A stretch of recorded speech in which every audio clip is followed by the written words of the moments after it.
announcements. It is a great pleasure for me to introduce our first speaker this morning, Dick Peltier, with another very long title. So I think this is the longest title. Is it the longest? I think. Yeah, I think it is. At least it's very competitive.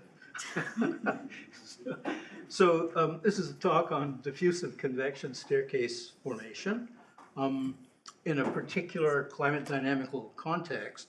And to set the stage for this, because it's a slightly exotic topic, I want to move to the next slide, if I can work out how to get this forward. Bruce, run up here and tell me. Yeah, I think you're going to just need to use your keyboard. That thing's really dodgy.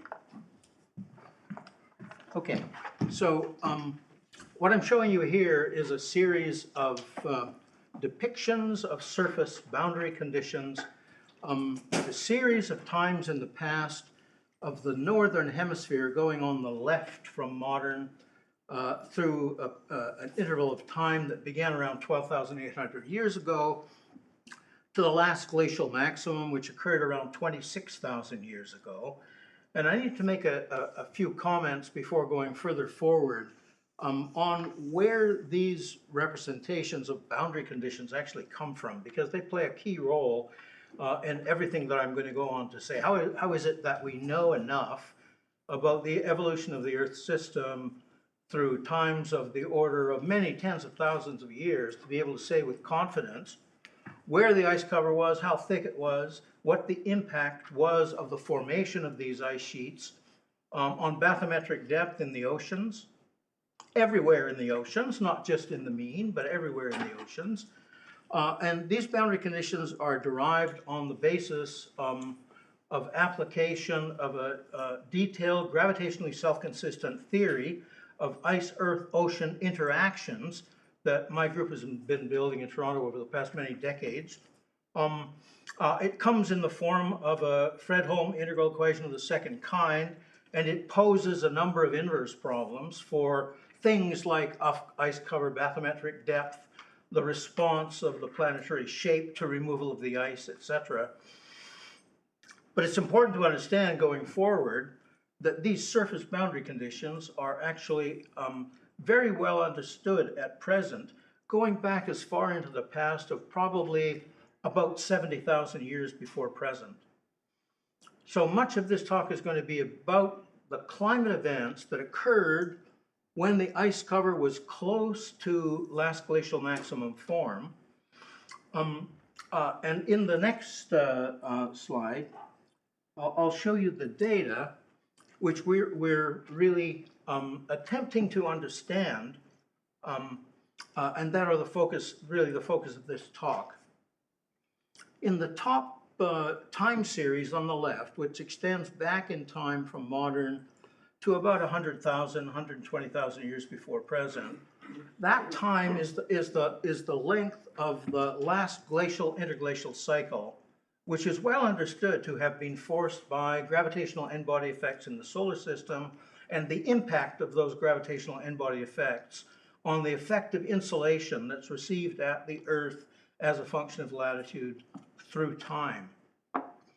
The data that are actually shown in this time series, in the green time series, are actually from the deep ice core, a deep ice core that was drilled at Summit, Greenland. The particular data set we're showing here is from the North Grip site, which is the most recent deep drill core that's been produced by Danish scientists. And what's basically shown in this time series is the down core variability of what we call del 18O. It's basically the ratio of the heavy isotope of oxygen in H2O ice to the more abundant light isotope of oxygen, 16O, as a function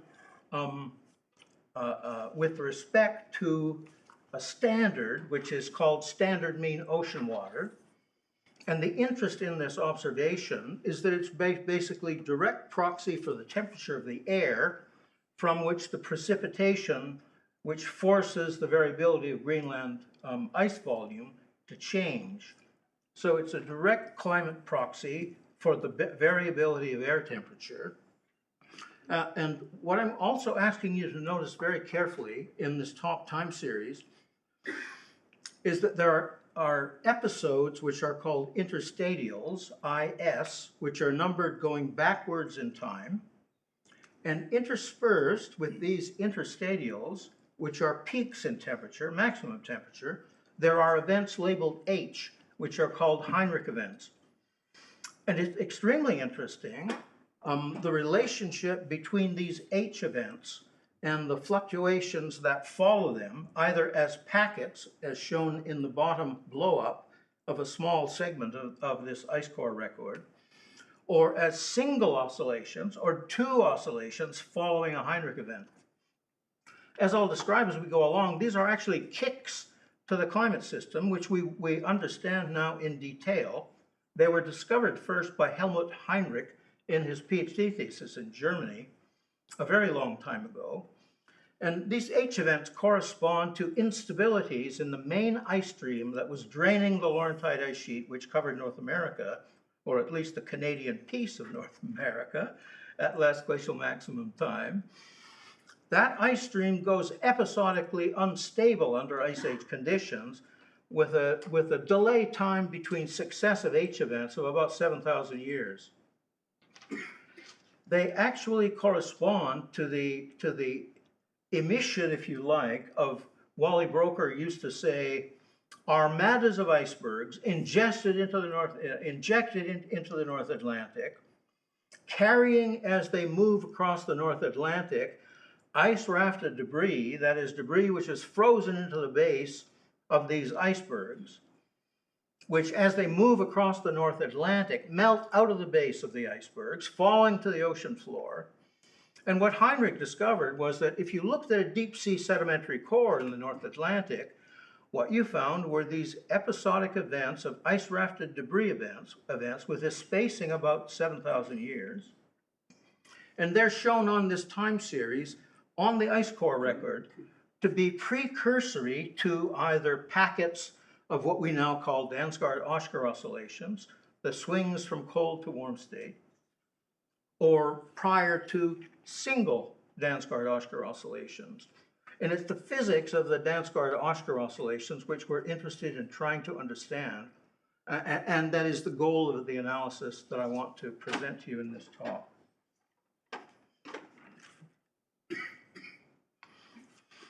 So the first explanation as to what might be involved in the Dansgaard-Oeschger oscillation, which appeared to be kicked into action by this Heinrich event activity, which delivered basically floods of fresh water over the surface of the North Atlantic Ocean, presumably shutting down the formation of deep water in the North Atlantic, and presumably thereby impacting the strength of the shallower of the two cells that make up the AMOC, the Atlantic Meridional Overturning Circulation. And Wally's idea in his qualitative picture was of a mechanism that forced the shallow of these two cells to pulsate, right, on the Dansgaard-Oeschger time scale, right? And the idea was that because this upper cell, which is driven in the North Atlantic under modern conditions by the formation of deep water, when deep water forms, that formation process delivers heat to the overlying atmosphere. And Wally's idea was that if we could find a mechanism that would cause the strength of this upper cell to pulsate at the right time scale, then we could presumably explain the Dansgaard-Oeschger oscillation.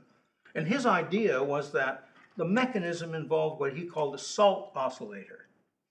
And he imagined that that salt oscillator was basically driven by, under warm conditions, the warm conditions of the oscillation, in the warm phase of the oscillation, he imagined that meltwater delivered by melting of grounded ice on the continents, moving over the North Atlantic Ocean, would cause the strength of the upper cell to decrease.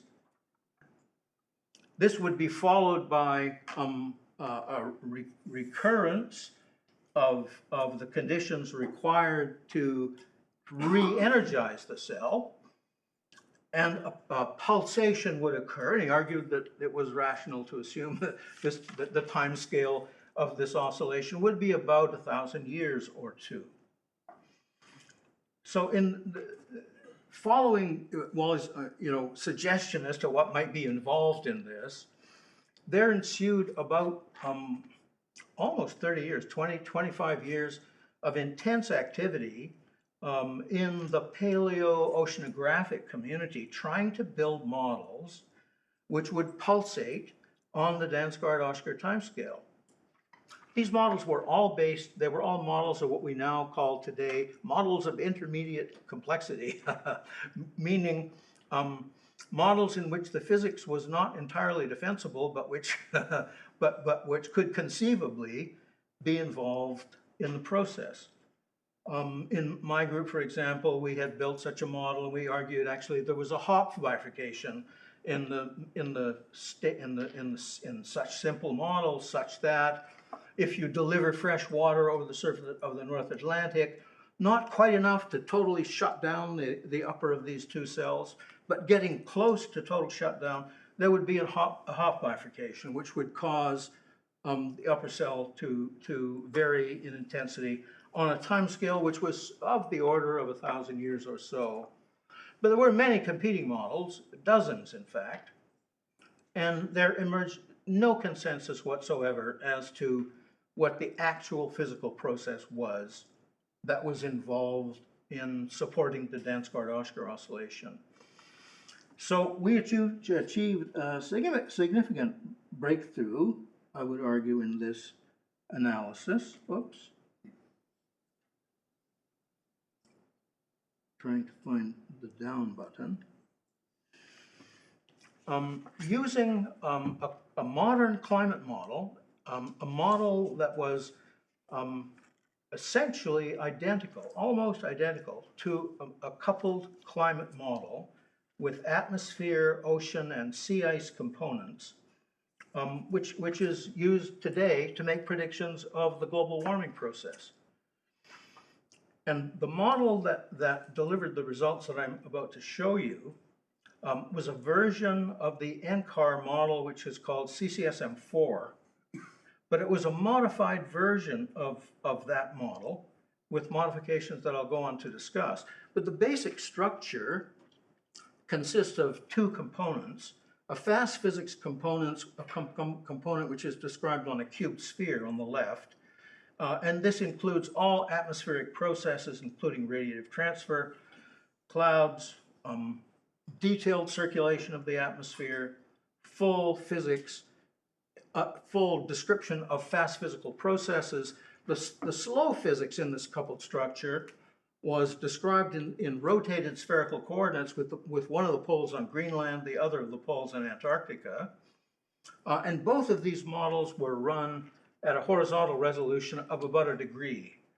And that's very, very similar to even coupled models in CMIP5, CMIP6 era. It's pretty low resolution. The atmospheric model had only 26 levels in the vertical. You don't do weather prediction with 26 models in the vertical.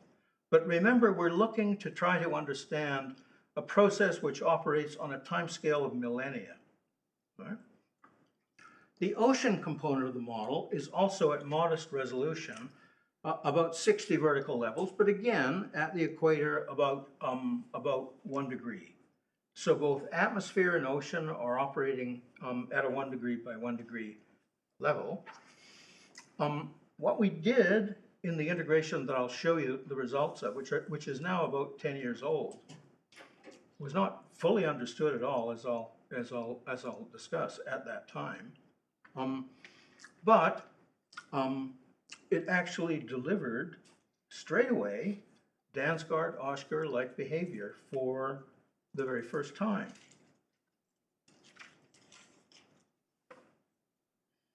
And these are the results that I want to show you, which are the paper by myself and a research associate at the time in my group, Guido Vettoretti. Guido is now working in the Niels Bohr Institute in Copenhagen. where Dansgaard actually was a prime mover of the ice physics group and principal author of much of the work on what is now known as the Dansgaard-Oeschger oscillation. So in drawing your attention to this sphere, I want you to, because it's a little cluttered, I want to draw your attention to the single line which rises very rapidly initially to a very high level. That's a measure in spheredrups, one spheredrup being 1,000,000 cubic meters per second. That's a measure of the strength of the shallower of the two cells that make up the overturning circulation of the Atlantic, the AMOC. And I need to talk to you a little bit now about the initial conditions which were employed in this analysis. I've talked to you already about the boundary conditions. We have a detailed theory, gravitationally self-consistent theory for ice-earth-ocean interactions, which predicts the main observational database that we use to determine where the ice was, how much of it was there, what was the depression of sea level as a function of place in the ocean basins, etc. All of this. Those are boundary conditions. But in order to do an integration of this coupled set of PDEs that makes up the coupled climate model, we need initial conditions. And it was this, I would say, serendipitous choice of initial conditions that led us to the results that are depicted on this slide. So look closely at the line on the left, which rises from about 0 spheredrups up to a maximum of about 50 spheredrups. The modern overturning strength in the North Atlantic, the strength of the upper cell of this two-cell AMOC, is between 18 and 20 spheredrups. So this spin-up is getting up to about 50 spheredrups. And to understand why this happens, you need to understand the initial conditions. So we designed a set of initial conditions in this calculation which were, how shall I say, as unprejudiced as possible, right, insofar as obtaining an oscillation as we could make them. The atmosphere was assumed to be at rest. The oceans were assumed to be at rest, right? The ocean salinity was adjusted by about 3% up to account for the fact that the amount of water that had to have been removed from the oceans to build the ice sheets on the continents was such as to depress mean sea level by about 130 meters, right? Because the elimination of water from the oceans by evaporation leaves the salt behind, right? Since this is an irreversible process insofar as the building of ice sheets is concerned, we're left with a residual ocean which is about 3% saltier than it is under modern conditions. The other assumptions that were made in this integration were that the atmospheric trace gases, primarily CO2 in this calculation, were those determined by the trace gas measurements from the Antarctic ice cores, which showed that under glacial conditions there was a depression of CO2 concentration down to between 180 and 200 ppmv, parts per million by volume, right? And this is basically the 80 ppmv to 100 ppmv drawdown of CO2 from the atmosphere that occurs under glacial conditions. And you may be amused to know that this is still a huge issue to try to understand exactly where the CO2 was buried in the oceans under glacial conditions. Many people are currently arguing as to where it must have been. Wally tried to determine that it was buried in the deep Pacific Ocean using radiocarbon methods. Couldn't find the location of the CO2, but it's still a major issue. However, because CO2 is a well-mixed trace gas, when we measure it in vesicles of air in Antarctic ice cores, the down core variation with age being well determined, we know going back in time, actually now for at least 8 full glacial cycles, that is for 800,000 years into the past, we have a really excellent record of carbon dioxide variation through time. And as I've said, because it's a well-mixed trace gas, wherever you measure it, it will be within an average over an annual cycle the same. So we take the trace gas measurements from Antarctic ice cores, we take the distribution of ice, the paleotopography, the paleobathymetry, all from the theoretical structure that we've built that allows us to solve inverse problems to determine accurately what all of the latter results are. And the consequence of spinning the model up with the boundary conditions and the initial conditions that I just described is this starting process which leads to a spin up from zero of the strength of the upper cell, because there's no motion in the ocean at all in the initial conditions, no deep cell, no upper cell, no motion whatsoever. The system spins up to about 50 spherotypes of overturning in the shallower cell, and it's doing this because, as I've said, we were employing basically a thermal structure of the oceans, which is modern. So there's a huge misfit between the temperature of the oceans, which is compatible with the cold glacial state, which is forced by the existence of these large ice masses on the continents, and the low value of carbon dioxide concentration. And so the ocean has to spin up very, very energetically to rid itself of the excess heat that is in the initial conditions. And so what happens as you follow the trajectory of this integration through time, you'll notice it hits around 50 spherotypes, and then it looks as though it's going to exponentially equilibrate at a level maybe 20% or 25% lower than this. And then it hits a nonlinear threshold and suddenly drops again, right, to lower values of overturning strength. Looks again as if it's going to equilibrate again quasi-exponentially. And then it hits a final nonlinear threshold and drops to a very low rate of overturning strength. And that point in the trajectory of the nonlinear evolution is the point I've labeled H.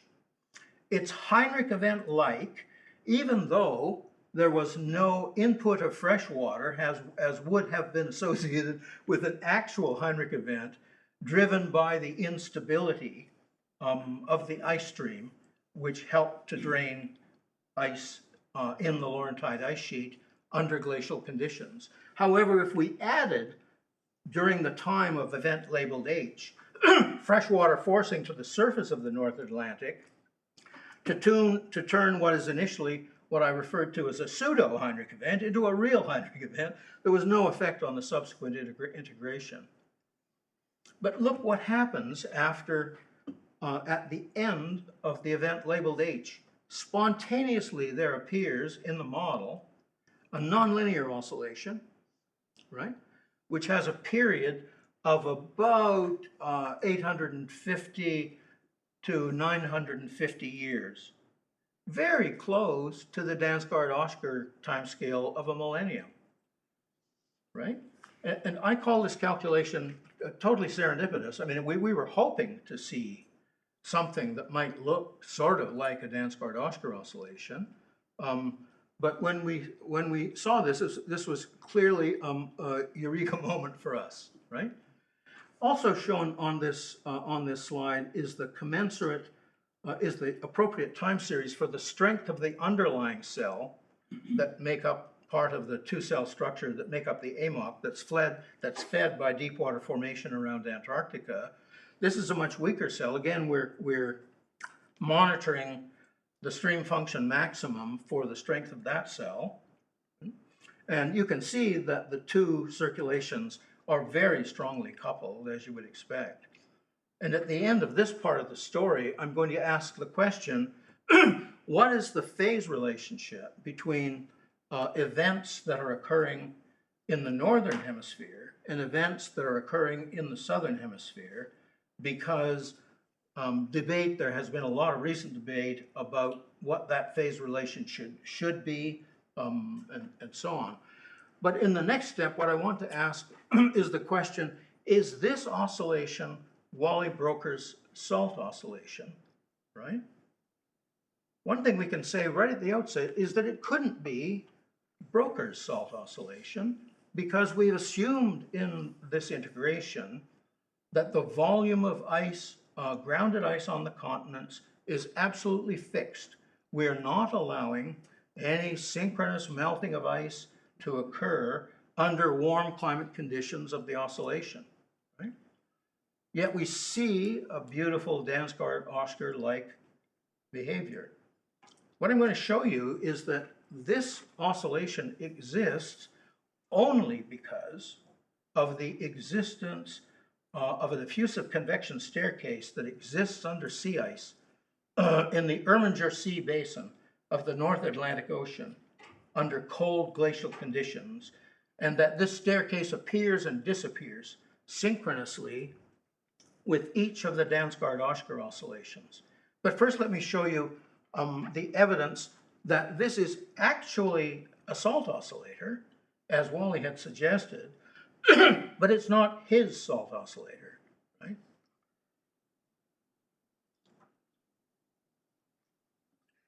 And this is established by this graphic. So on the left, top right part of the left-hand side of the figure, basically I'm showing you the zonal average over multiple Dansgaard-Oeschger oscillations from the model of salinity, right? So this is the zonal average of salinity, the north-south cross-section from north down to somewhat south of the equator, right?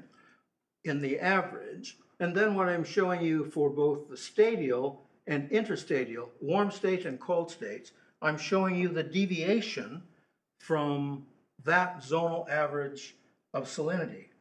And you can see that there's a perfect oscillation from cold stadial to warm interstadial states in the vertical gradient of salinity from the equatorial gyre region to the region in the North Atlantic where deep water in the model wants to form.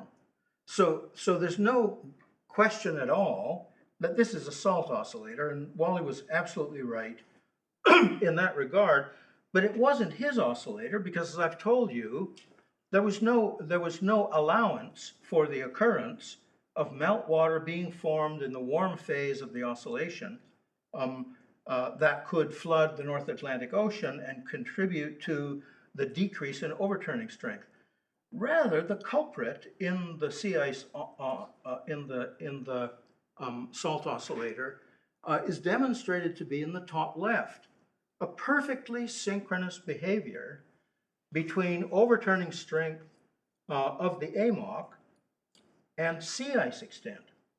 So the ice that's associated with the oscillation is not land ice at all, right? It's sea ice.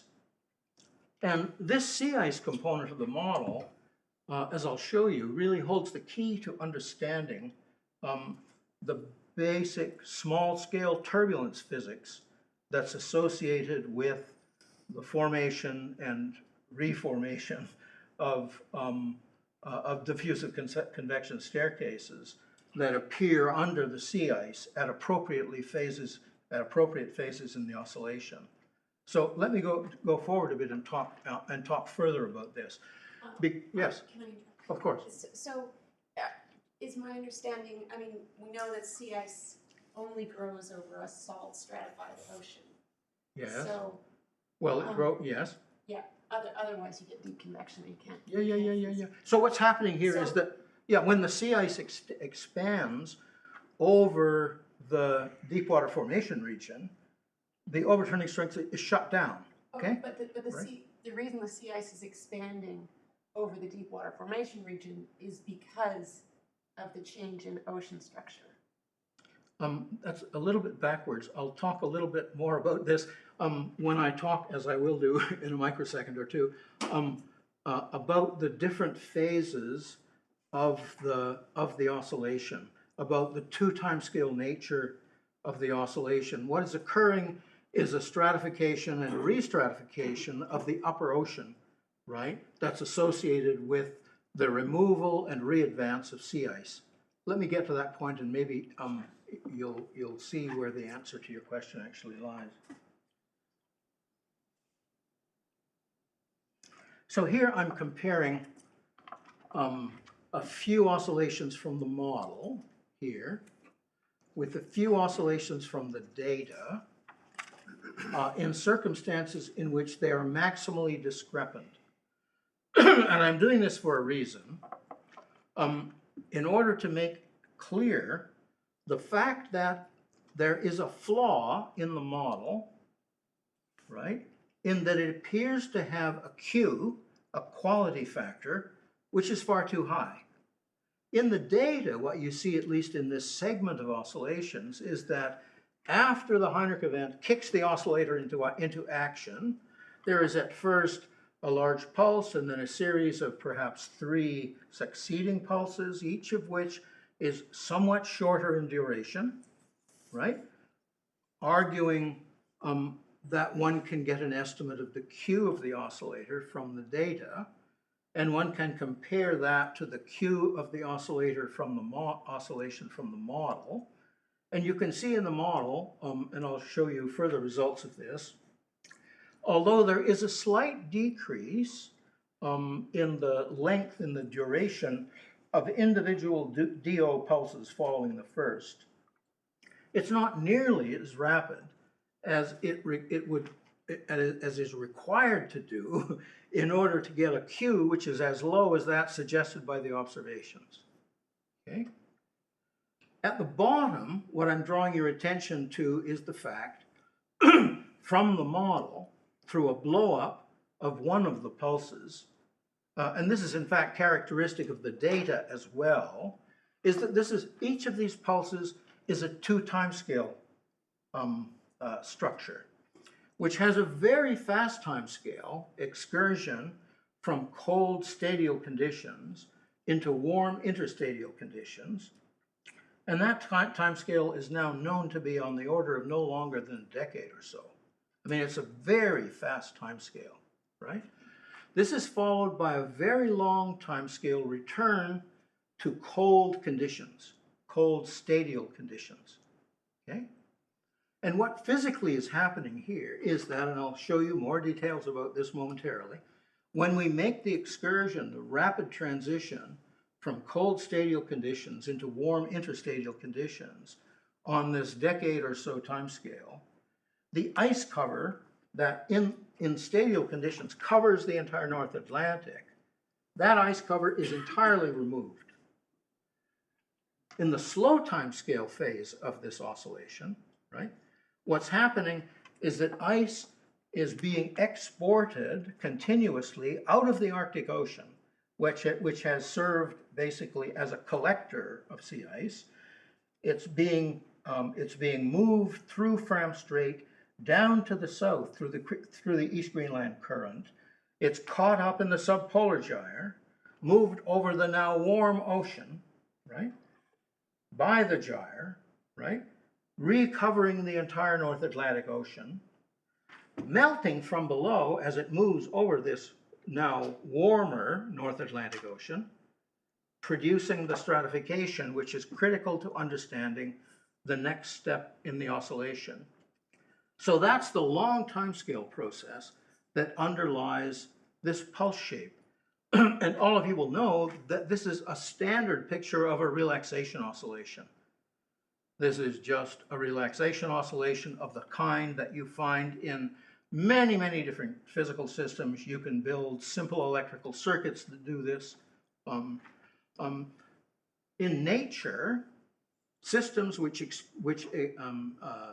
exhibit this relaxation oscillation form in response to forcing are oftentimes referred to as excitable systems, which is sort of a bizarre language, but if you were to Google on excitable nonlinear systems, you would find detailed discussion, okay, of excitable nonlinear systems which exhibit exactly this kind of behavior. So we're arguing, in fact, that the climate system under cold climate systems is an example of such nonlinear, excitable dynamical systems.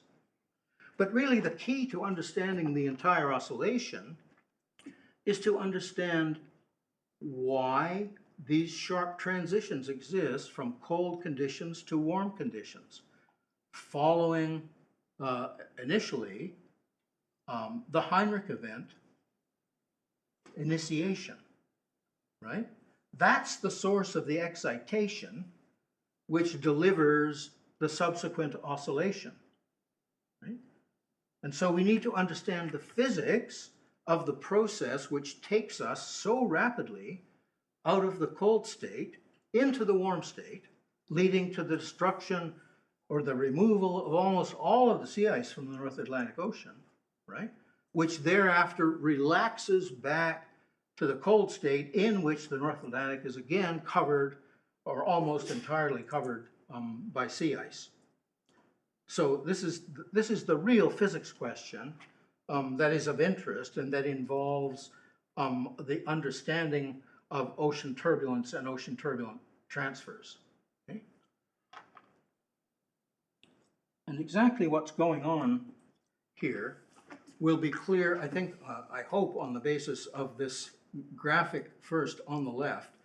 And what you see occurring in the sea ice, near the southern edge of the sea ice, not on the southern edge of the sea ice, but near the southern edge of the sea ice, this shown by this small red dot, is that at the time that the system makes the transition from cold stadial to warm interstadial conditions, a polynya opens in the sea ice, okay? A hole in the sea ice cover, a hole that's surrounded entirely by sea ice, okay? When that polynya opens, that's the key to understanding how the climate system is responding basically to the excitation to which it is continuously subject through the Heinrich event. Okay? So what we need to understand is, why does the polynya open? Okay? What is it physically that's actually going on? And you can understand this in terms of the water column properties that I'm showing on the right for 3 different locations, number 1, 2, 3, from along the trajectory of the East Greenland Current into the Erminger Sea Basin for a series of times at each location as we move towards the time in which the polynya opens and suddenly there is warm ocean in the polynya region exposed to extremely cold air that's coming off the surface of the continents, having flowed over the Laurentide ice sheet. Okay? So, if you look at these water column properties, and they're shown in the top row for salinity and in the bottom row for temperature, what you'll notice is that at the top of the water column, the salinity is low and the temperature is low. And deeper in the water column, the salinity is higher and the temperature is higher at all locations. So this is the diffusive convection staircase regime, right? That is precursory to the opening of the polynya. And so the issue is, why does the polynya open? What role does the diffusive convection staircase play in opening it, right? And what impact does the turbulence parameterization, which is employed to describe the impact of heat flux out of the ocean into the base of the sea ice, right? How accurately do we know that? Do we know that parameterization? And what we're actually using in the model, up to this point, with no modifications whatsoever, is the kappa profile parameterization of large Doney and McWilliams, or McWilliams and Doney, that was published in 1994. So this is a 30-year-old parameterization, and it's, I would argue, almost miraculous that an out-of-the-box coupled atmosphere ocean sea ice model with an interior and exterior turbulence parameterization, which I'll now go through, is able to reproduce the intricate physics that underlies this huge amplitude, Dansgaard-Oeschger oscillation from cold to warm climate conditions. I haven't commented yet, I'll do a little bit more as we go forward, but the trough to peak variations in air temperature that's captured by the oxygen isotope record as we go downhole is about 12 degrees centigrade. And knowing that the time scale of individual pulses is about 1,000 years, 1 to 3,000 years, you understand that this represents a huge impact on all of northern hemisphere temperature as we go through what is referred to as marine isotope stage 3, right? During that 50,000 years of time when this Dansgaard-Oeschger process is the dominant source of climate variability in the entire climate system. So let's look at what's happening in terms of the turbulence parameterization leading up to the time when the polynya opens, right? And try to understand how that's being managed by KPP. So this is basically the KPP turbulence parameters. Many of you probably know this just as well as I do, but maybe it's useful just to go through sketching the sketch of exactly what is assumed in this parameterization of diapicnal diffusivity. So the goal of the parameterization, right, is to represent the depth dependence of diapicnal diffusivity in the oceans, right? And it has a number of different components. It has a background component, which is usually taken to be tan hyperbolic form, and it has a number of additional components. It has a component which is associated with shear, which means in the context of this parameterization, the shear, vertical shear in horizontal velocity. And then it has doubly diffusive terms, right? It has a representation for the appearance of a salt fingering staircase, which is shown here, and it has a representation for a diffusive convection staircase, shown here, both represented in terms of density ratio, right?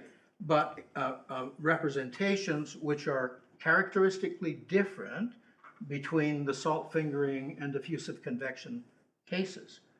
So let's look now at what's happening in the model insofar as what KPP does to the vertical variation of diapicnal diffusivity as we move into the region where the staircase forms. So here on the right, let's look at the right-hand frame first. So you can see the background component in its roughly tan hyperbolic form on the right. And what you can see is that there are in fact two regions in which KPP introduces very significant adjustments to diapicnal diffusivity. One which is right under the sea ice, right? And another which is deeper down, right? Under the sea ice, the adjustment is basically associated with the appearance of a diffusive convection staircase, or the assumption of the appearance of a diffusive convection staircase. And lower down in the same water columns, there is a region in which is susceptible to salt fingering staircase formation. And the parameterization introduces adjustments in both of these regions. There is that 10 minutes? 15 minutes. 15 minutes. Oh, well, I'm certainly taking my time with this presentation. So the issue is, what is the impact of this shallowest adjustment associated with diffusive convection staircase formation? It is in fact this adjustment which has everything to do with the opening of the polynya. Okay? It is this piece of the turbulence parameterization which controls the fast time scale character of the relaxation oscillation. No fast time scale, no adjustment in terms of the diffusive convection staircase, no relaxation oscillation. On the left, I'm just showing you the results we obtained in the same paper, and this is from a paper that was published in right early in the pandemic, I think. But here what we're showing are the results we obtained from a simple linear stability analysis of the water columns based upon Reynolds average Navier-Stokes representation of the fluid mechanics in the system. And it just shows that the linear stability analysis in the fastest growing eigenfunction really picks up both depths. But of course the parameterization actually takes into account what would be the full nonlinear impact on dipycnal diffusivity, which would be associated with this. And what is the density ratio? Pardon me? What are typical density ratios? The density ratios we're seeing in that staircase are on the order of 5, 6, right? Something of that order. What I want to show you here is a little bit more detail in the time scale of what happens in terms of Polynya opening. So here's December of the year in which the Polynya opens, okay? January, February, March, April, and you can see the Polynya opening as we continue to move forward in time. But once that Polynya opens, the KPP parameterization has a great deal more to say about the connection between atmosphere and ocean than was said by the parameterization when the sea ice cover remained intact. In that period of time, it's only the part of the interior ocean component of the KPP parameterization that comes into play. But as soon as the relatively warm ocean water, once the Polynya opens, is exposed to the very cold air flowing off the major ice sheet, then the second component of the KPP parameterization comes into play, and that's the boundary layer component. Okay, and this is a major aspect of the KPP parameterization. That boundary layer component is based upon a bulk Richardson number representation of mixed layer depth. So what happens in this bulk Richardson number component, again with no adjustments from the original parameterization at all in the integrations I'm describing, right, is that when this very cold air comes into contact with a relatively warm ocean, mixed layer depth extends to 1, 2, 3.5 kilometers. It extends to huge depth. Okay? This sucks through the increase in dipycnal diffusivity, which is described by the boundary layer component. This moves heat out of the ocean up into the atmosphere and enables the oscillation to explain atmospheric variability. So this is just showing, you know, a series of analyses as we go through the a period of Polynya formation. For example, in the top left, we're showing the impact on the strength of the overturning circulation as we cross the Polynya opening phase. And there's a huge increase in overturning strength once the Polynya opens through the action of both components, basically, of the KPP parameterization. On the top, you can see the impact on sea ice cover as we go through the Polynya opening phase in terms of sea ice cover. There's a huge drop in the area covered by sea ice and also a significant drop in sea ice thickness, right? And as we go along the bottom, a similar set of diagnostics showing the enormous impact that this, the nature of this Polynya opening phase has on the dynamics of the system. This is just basically showing that you can stretch the time scale of the oscillation in a very simple way by just slightly reducing by a factor of 2, say, of the strength of the adjustment to dipycnal diffusivity, which is coming from the interior component of the KPP parameterization. And this basically works because the time scale of the oscillation can be stretched significantly by reducing the heat flux into the base of the sea ice, saying by reducing the impact on diapicnal diffusivity. What happens is that it takes much longer for the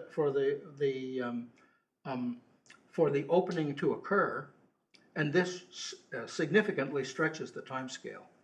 So we now have control on the period of the oscillation. Maybe the initial integration was delivering a period for the DO oscillation was a little bit short, and we can stretch that simply by adjusting the. One last thing, and I think I thought I'd planned to have everything done in an hour, and obviously I'm not going to. But I want to make a few comments right at the end on the connection between northern hemisphere events and southern hemisphere events, which are connected by the relationship between the strength of the overturning cell, but the shallower of the two overturning cells, and the deeper of the two overturning cells, which set the phase relationship between warmings and coolings in the two hemispheres. Of course, because the impact of the DO oscillation, or the expression within the DO oscillation of the pulsation of the DO pulsation is much weaker in terms of the deeper cell, we expect to see a much more subdued variation in surface temperature derived on the basis of ice cores drilled into the Antarctic ice sheet than those which we see on the basis of the cores drilled into the Greenland ice sheet. But to see this, just showing you here the very close relationship between temperature and overturning strength, and you can see in this set there's actually a much more evident, even by eye, decrease in the effective pulse length of a series of DO pulses as seen on Greenland. But this is the key result that I want to draw your attention to. And what I'm showing you in these two rows, first at the top, second at the bottom, is a comparison between temperature as inferred from the Greenland ice core through the Dansgaard-Oeschger oscillations that are recorded in the oxygen isotope record. And I'm showing you two underlying time series. One of them is inferred on the basis of the Epica-Droning-Mondland core from Antarctica, and the other is inferred on the basis of the WACE core, the West Antarctic Ice Sheet core. And on both of these, we first have a Heinrich event in the model. So this is all model data, right? And what you can see is happening during the triggering Heinrich event, right? We have a Heinrich event that slows down the strength of the overturning cell, inhibits the southern hemisphere to northern hemisphere across the equator heat transport. So what happens during the Heinrich event is that there's a continuous increase in temperature in Antarctica. Then we make a interstadial transition. Suddenly, temperature rises in the first of the DO pulses that follows the Heinrich event. And now we see a perfectly in-phase relationship between temperature maxima in the northern and southern hemispheres. And this just persists. And in the bottom line, I'm showing exactly the same thing for an adjusted version of the model in which we stretch the time scale of the Dansgaard-Oeschger oscillation by adjusting the strength of the impact on diapicnal diffusivity associated with the formation of the diffusive convection staircase. So this model predicts a perfectly in-phase relationship of temperature between the two hemispheres. And this is highly debated now in the literature. The WACE group, for example, around people at the University of Washington, have argued on the basis of the correlation analysis of the data that in fact there was a phase lag between the northern and southern hemispheres of something like 140 years or so.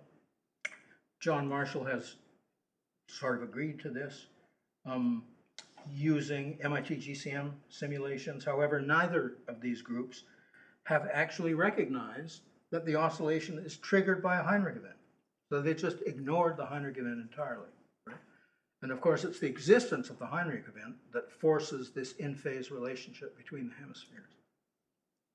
So what Yu-Chen Ma and I have gone on to do, and I'm obviously at the end of my tether or time, is to go on to explore the detailed dynamics of diffusive convection staircases, and we've argued in a now fairly large number of papers in JFM and in Physical Review Fluids that there appears to exist a linear instability that could be invoked to explain how we get into the staircase regime.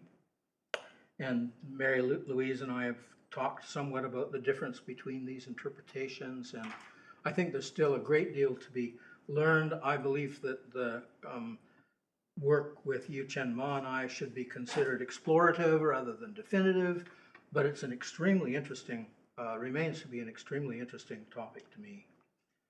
And I'll stop there. Thank you very much for your attention.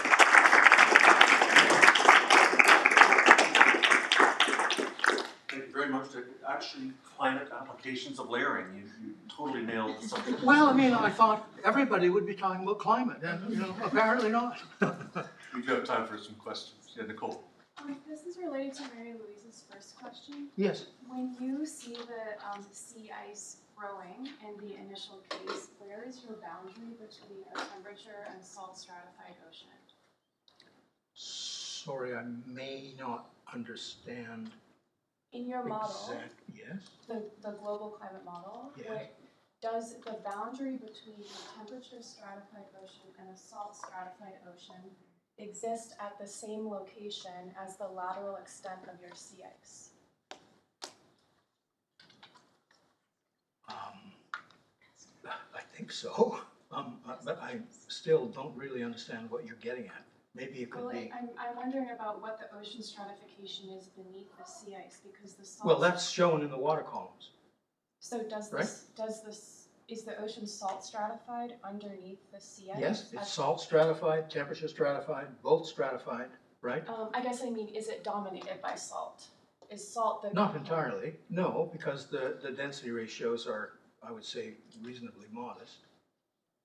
But then how would you grow the sea ice out to that extent? You grow it by continuously injecting new sea ice out of the Arctic into the North Atlantic, right?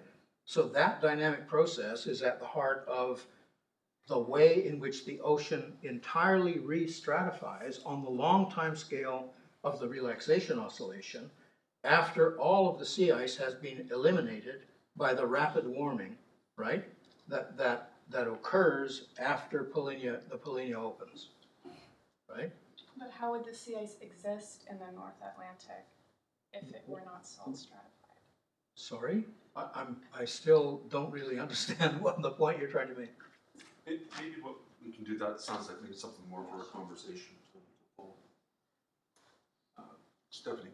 Yeah, I had a question. My naive understanding is that often they turn off the double diffusive parts of KPP in global climate models, and I was wondering. In global climate models, everyone turns off the doubly diffusive components of KPP. Yeah, and I was wondering if you could just maybe talk a little bit about why that is the case.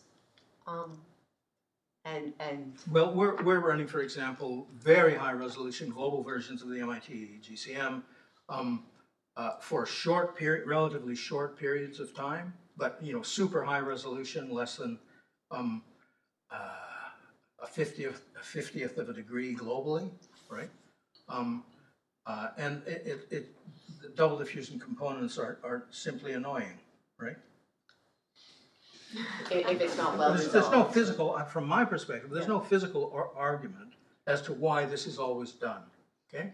And I think in general, it's not reasonable, but most of the work is going on in regions in which sea ice is not a crucial component, right, of the problem, right? When people, however, have done high-resolution analyses of the equatorial ocean and mid-latitude ocean, where the salt fingering problem is active, if you do the runs at high enough vertical and horizontal resolution, you see the impact of double diffusion directly, right? So it's not that it doesn't exist, but to see it in the model requires that you run at appropriately high spatial and temporal resolution, which most of the climate runs are not done at. Right? So it's a spatial resolution problem. Just to understand, you need high resolution for the parameterization to be appropriate, or you Yes. need, yes? I believe so, yes. Yeah.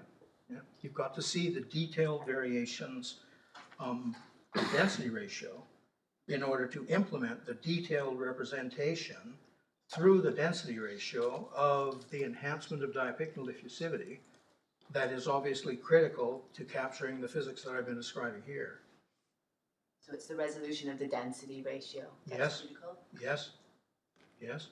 And in this analysis, of course, that resolution is really critical right under the sea ice, because it's right under the sea ice where the diffusive convection characteristics actually exist. We'll take a last question from Mary Louise. Yeah, so as you know, you can have lots of settings where you don't have active double diffusion, Yes. but the water column is stratified such that there may be an expectation that double diffusion might play a role. Yes. So, and you continued to refer to this staircase region.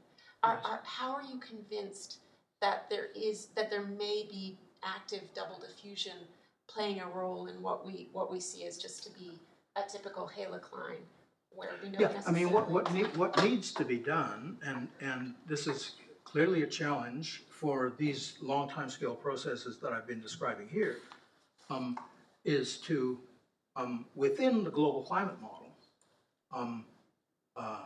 is to embed a very much higher resolution model, right? Which we can hope to fully resolve the staircase, right?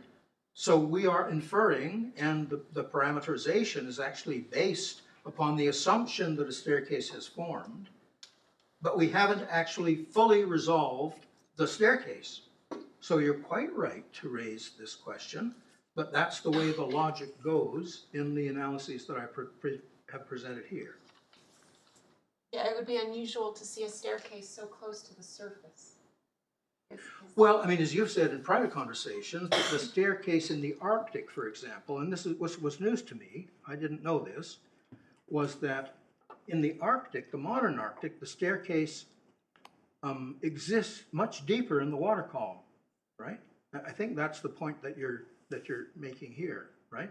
But in these paleo analyses, the region where the diffusive convection staircase is turned on by the parameterization, is much, much higher in the water column than, the equivalent case is in the modern Arctic. And I think this is a very interesting issue, and connected is the question as to if we were to have been able to make ice tethered profile measurements at a time in the past in the modern Arctic prior to the time when very rapid amounts of sea ice loss began to occur in the Eurasian Basin, for example, right? What would we have seen there?